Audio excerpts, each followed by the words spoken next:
ये चराग जैसे लम्हे कहीं रायगा न जाएं, कोई ख्वाब देख डालो, कोई इंकलाब लाओ। नमस्कार, मैं हूं राजीव और आप देख रहे हैं घूमता हुआ आईना। रामधारी सिंह दिनकर ने लिखा है, जब नाश मनुज पर छाता है, पहले विवेक मर जाता है। यही बात शास्त्रों में भी लिखी हुई है कि विनाश काले विपरीत बुद्धि, यानी जब बुरे दिन आने लगते हैं तो बुद्धि भ्रष्ट हो जाती है।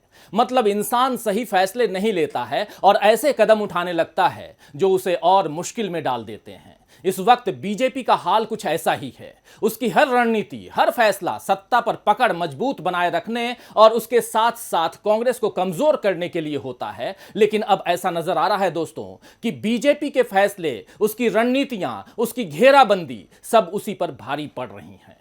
बीजेपी के दांव फेल होते जा रहे हैं और कांग्रेस को तोड़ने की बीजेपी की हर कोशिश केवल नाकाम ही नहीं हो रही है, बल्कि उसे और मजबूत बना रही है। गुजरात और हिमाचल प्रदेश चुनाव से पहले कांग्रेस मजबूत होती जा रही है, वहीं बीजेपी के लिए उसके अपने नेता ही गड्ढा खोदने में लगे हुए हैं। चाहे केंद्रीय मंत्री स्मृति ईरानी हो, महाराष्ट्र के राज्यपाल भगत सिंह कोश्यारी हों, गुजरात के मुख्यमंत्री भूपेंद्र सिंह पटेल हों या मेघालय के भाजपा नेता बर्नार्ड एन मराक हों, सबके कारण बीजेपी बुरी तरह से घिर चुकी है। इस घेरेबंदी में बीजेपी को बाहर निकलने का एक ही तरीका समझ में आता है कि किसी तरह लोगों का ध्यान कांग्रेस की कमियों की तरफ दिलाया जाए। लेकिन बीजेपी यहां भी मात खा रही है, क्योंकि कांग्रेस को कमजोर करने के लिए इस बार सीधे सोनिया गांधी को बीजेपी ने अपने निशाने पर ले लिया और कांग्रेसी इस बात को बर्दाश्त नहीं कर पाए।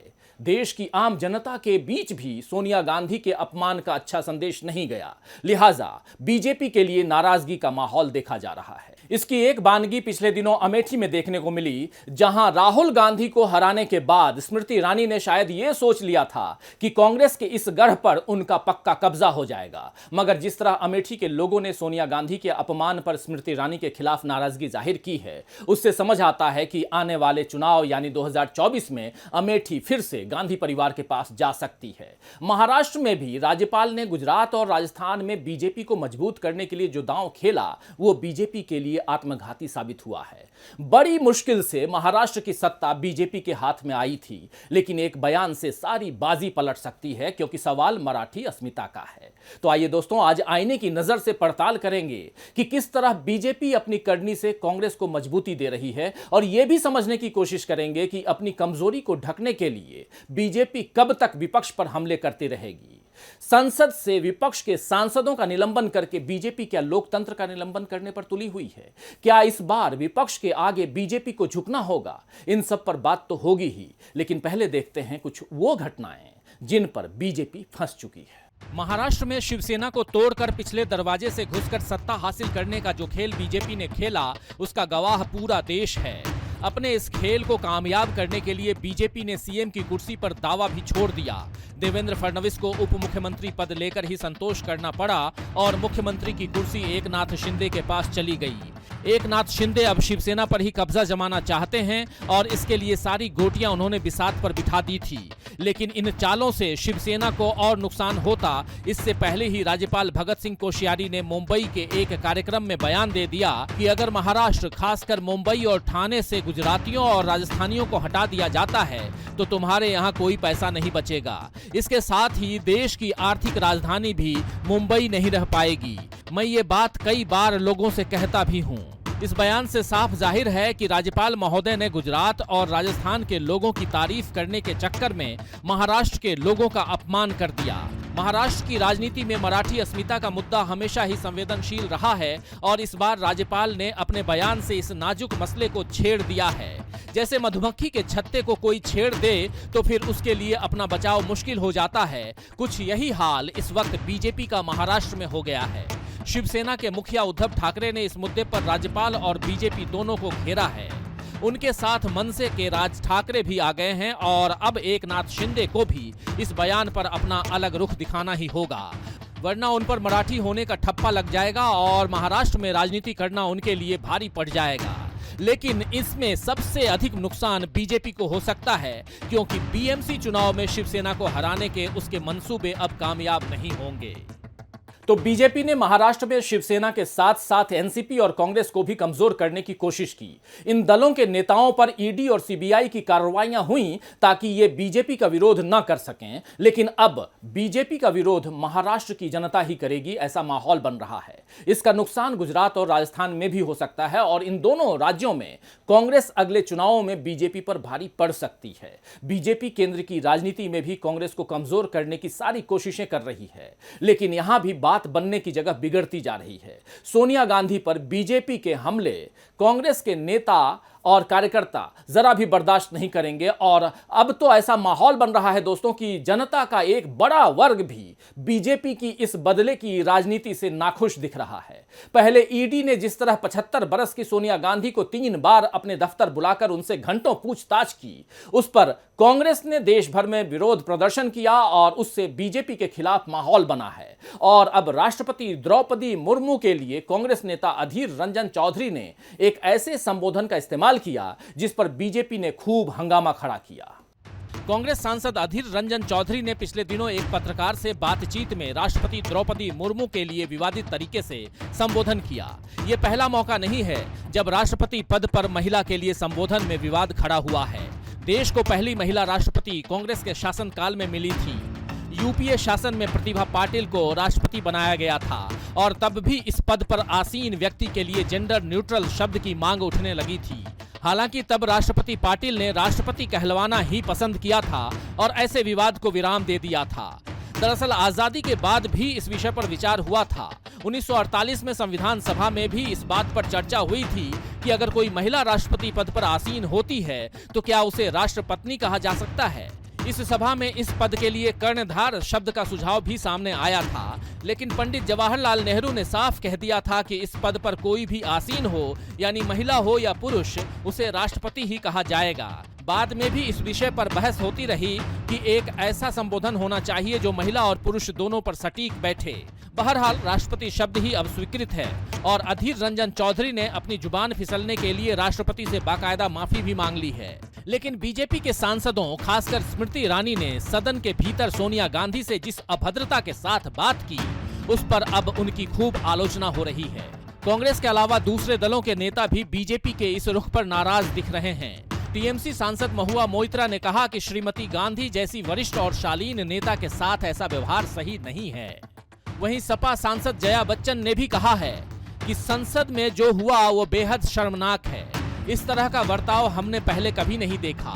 सीनियर महिला नेता खड़ी हैं और नारेबाजी हो रही है। ये बेहद शर्मनाक है। आपका डबल स्टैंडर्ड खत्म होना चाहिए। तो सोनिया गांधी को घेरने की कोशिश में बीजेपी खुद घिर गई है। स्मृति ईरानी का बात करने का तरीका सदन की मर्यादा के खिलाफ तो है ही, राजनीति की मर्यादा के खिलाफ भी है और इसी बात पर कांग्रेस स्मृति ईरानी को अब घेर रही है। गौरतलब है कि ईरानी ने खुद सदन के भीतर राष्ट्रपति का नाम जिस तरह लिया वो साफ तौर पर मर्यादा का उल्लंघन है और अब अधीर रंजन चौधरी ने लोकसभा अध्यक्ष से इस पर कार्रवाई की मांग की है। आप जानते ही हैं कि कांग्रेस इस वक्त स्मृति ईरानी को गोवा में चलाए जा रहे एक बार रेस्तरां के नाम पर घेर रही है और ऐसा लग रहा है कि इस घेराबंदी से नाराज स्मृति ईरानी ने सोनिया गांधी पर उंगली उठाकर पलटवार करने की कोशिश की। स्मृति ईरानी ने सोनिया गांधी को महिला विरोधी और आदिवासी विरोधी ठहराने की कोशिश की। हालांकि इस देश की जनता जानती है कि सोनिया गांधी के नेतृत्व में चल रही यूपीए सरकार में ही देश को पहली राष्ट्रपति प्रतिभा पाटिल और पहली महिला लोकसभा अध्यक्ष मीरा कुमार मिली थी। लिहाजा ईरानी के ये आरोप अपने आप ही खारिज हो जाते हैं। और जहां तक महिला विरोधी टिप्पणी की बात है तो कांग्रेस की विधवा से लेकर 50 लाख की गर्लफ्रेंड जैसी बातें मोदी जी ने ही कही थीं। उन्होंने ही सदन के भीतर रेणुका चौधरी की हंसी की तुलना रामायण के एक किरदार से की थी और सब जानते हैं कि उनका आशय किस तरफ था। इन टिप्पणियों पर तो स्मृति ईरानी ने कोई हंगामा नहीं मचाया। इसीलिए सवाल उठता है कि क्या उसमें उन्हें महिलाओं का अपमान नहीं दिखा। साफ बात है कि खुद के बचाव के लिए उन्होंने सोनिया गांधी पर उंगली उठाई, लेकिन इसका उल्टा असर हुआ। उनके निर्वाचन क्षेत्र अमेठी में लोगों ने स्मृति ईरानी का विरोध शुरू कर दिया है। अब अगले चुनाव तक अमेठी पर उनकी पकड़ रह पाएगी या नहीं कहा नहीं जा सकता है। वैसे इस वक्त गुजरात पर बीजेपी की पकड़ छूटती हुई दिखाई दे रही है। देखिए रिपोर्ट। गुजरात नरेंद्र मोदी और अमित शाह का गृह राज्य है। यहाँ इस साल के आखिर में चुनाव होने हैं और पीएम मोदी बार बार गुजरात के चक्कर लगा रहे हैं। वहां विकास परियोजनाओं का उद्घाटन और शिलान्यास कर रहे हैं। बीजेपी कांग्रेस में तोड़-फोड़ में लगी हुई है ताकि कांग्रेस कमजोर हो, लेकिन उसका कोई दांव काम नहीं आ रहा है और पिछले दिनों ऐसी घटना हुई जिससे बीजेपी सरकार बुरी तरह फंस गई है। आप जानते ही हैं कि गुजरात में 1960 से ही शराबबंदी लागू है और 2017 में गुजरात सरकार ने शराबबंदी से जुड़े कानून को और कठोर कर दिया था। इसके तहत अगर कोई गैर कानूनी तरीके से शराब की बिक्री करता है तो उसे 10 साल कैद और 5 लाख रुपए जुर्माने की सजा हो सकती है। लेकिन इसी गुजरात के बोटाद जिले में जहरीली शराब का कहर टूट पड़ा। जहरीली शराब से 42 लोगों की मौत हो चुकी है और 100 से ज्यादा लोग अभी भी बीमार हैं। इस पर कांग्रेस ने बीजेपी को घेरते हुए कहा कि मोदी शाह के नाक के नीचे गुजरात नशे का अड्डा बन गया है। कांग्रेस प्रवक्ता पवन खेड़ा ने कहा कि ये एक ऐतिहासिक प्रदेश है। देश ही नहीं, विश्व को गुजरात ने बापू और पटेल के नाम पर एक योगदान दिया है। उस गुजरात की आपने ये हालत कर दी है। उन्होंने सरकार से सवाल किया कि गुजरात को आप किस स्तर पर ले जाकर रोकेंगे। पवन खेड़ा ने इस बात पर भी नाराजगी जाहिर की कि प्रधानमंत्री गुजरात के ही हैं, गृह मंत्री भी गुजरात के हैं और मुख्यमंत्री भी, लेकिन तीनों में से कोई बोटाद नहीं गए, मृतकों के परिवारों से नहीं मिले। प्रधानमंत्री ने न कोई ट्वीट किया और न ही कोई स्टेटमेंट आई है। गुजरात के साथ साथ बीजेपी मेघालय में भी फंसती दिख रही है। यहाँ बीजेपी नेता बर्नार्ड एन मराक के फार्म हाउस से पहले पुलिस ने 6 नाबालिगों को छुड़वाया और बहुत सी आपत्तिजनक चीजें बरामद की। कथित तौर पर आरोप लगाए जा रहे हैं कि बीजेपी नेता के फार्म हाउस में देह व्यापार हो रहा था और उसके बाद पुलिस को इसी फार्म हाउस से विस्फोटक सामग्री भी मिली है। इस खुलासे के बाद मराक फरार हो गए थे और बाद में उन्हें हापुड़ से गिरफ्तार किया गया। अपनी फरारी के दौरान एक वीडियो में मराक ने इन आरोपों को गलत बताया था। तो मेघालय में एनपीपी यानी नेशनल पीपुल्स पार्टी के साथ बीजेपी ने साझेदारी में सरकार बनाई है। पिछले चुनाव में यानी 2018 के चुनाव में कांग्रेस ने 60 में से 21 सीटें जीती थी और बीजेपी मात्र 2 सीटों पर जीत हासिल की थी। लेकिन एनपीपी के साथ सरकार बनाने में बीजेपी कामयाब रही और इसके साथ ही कांग्रेस को तोड़ने का खेल भी शुरू कर दिया। कांग्रेस विधायक गठबंधन सरकार में शामिल होते गए और अब हालत यह है कि इस साल फरवरी में कांग्रेस के बचे हुए 5 विधायक भी सीएम कॉनराड संगमा को समर्थन देने के लिए उनके साथ चले गए। यानी मेघालय में विपक्ष है ही नहीं। लेकिन अब ऐसा लग रहा है कि बीजेपी खुद ही अपने लिए विरोधी का काम करेगी। पूर्वोत्तर में कब्जा जमाने के बाद बीजेपी की कोशिश पर अब जो है और एक झटका लग सकता है क्योंकि मराक मामला जो है वो बड़ा झटका है बीजेपी के लिए। इसी तरह दक्षिण भारत पर सत्ता जमाने की कोशिश जो है वो बीजेपी की कामयाब नहीं होती दिख रही है। कर्नाटक में बीजेपी की सत्ता है लेकिन यहां भी उसके लिए रोजाना नई मुश्किलें खड़ी हो रही हैं। कानून व्यवस्था के मामले में घिरी बोम्मई सरकार अब अपने बचाव के लिए योगी मॉडल की बात करने लगी है। इससे समझ में आता है कि बीजेपी के लिए सत्ता पर बने रहना मुश्किल होता जा रहा है। दक्षिण कर्नाटक में बीजेपी नेता प्रवीण नेट्टारू की हत्या के मामले में की गई कार्रवाइयों के बावजूद बीजेपी सरकार पर कानून व्यवस्था कमजोर होने के कारण उंगली उठ रही है। इस बीच अपने समर्थकों की आलोचना झेल रहे मुख्यमंत्री बसवराज बोम्मई ने एक चौंकाने वाला बयान दिया है। उन्होंने कहा है कि जरूरत पड़ी तो इस मामले में योगी मॉडल की तर्ज पर कार्रवाई की जाएगी। अब देश में सब जानते हैं कि योगी मॉडल का मतलब सीधे बुलडोजर चलाना है।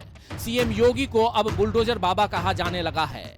यूपी में आप जानते हैं कि चाहे सांप्रदायिक हिंसा हो या किसी का विरोध प्रदर्शन, योगी जी की पुलिस और प्रशासन फैसला आने से पहले ही सजा देने के लिए बुलडोजर चला देती है। योगी जी के समर्थक इसे हिंसा या उपद्रव के लिए जीरो टॉलरेंस बताकर उनकी तारीफ करते हैं। इस त्वरित न्याय को उनकी मजबूती के तौर पर दिखाया जाता है। यूपी की मजबूरी है, बुलडोजर जरूरी है और बाबा का बुलडोजर जैसे नारे इस तरह की कार्रवाई को स्वीकृति दिलाने के लिए चर्चित किए गए और अब कार्रवाई में सीएम बोम्मई भी अपनी स्वीकार्यता बढ़ाने के लिए योगी मॉडल पर ही चलना चाह रहे हैं। इसमें उन्हें कितनी सफलता मिलती है और बाद में चुनावों में बीजेपी को कितनी सफलता मिलती है, इस बारे में अभी कुछ कहना मुश्किल है।